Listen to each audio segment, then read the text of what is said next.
আজকে বানাবো চানাচুর ভর্তা। আজকে রাতে গরম গরম ভাতের সাথে চানাচুর ভর্তা দিয়ে ভাত খাবো, এই জন্য চানাচুর ভর্তাটা বানাচ্ছি। এখানে নিয়েছি চানাচুর, কাঁচা লঙ্কা, পেঁয়াজ কুচি, দেবো নুন, দেবো সর্ষের তেল। যে কোনো ভর্তাতে তেল দিলে দারুণ লাগে খেতে।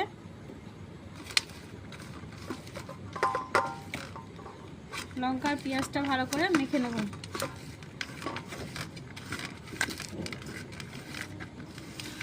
এর মধ্যে চানাচুরটা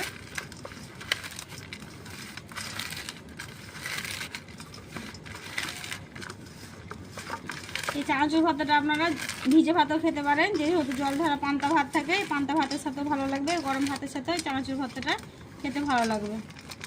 এই যে চানাচুর ভর্তাটা আমার রেডি হয়ে গেল, ভাত নিয়ে খেয়ে নেবো। রেসিপি দেখার জন্য ধন্যবাদ।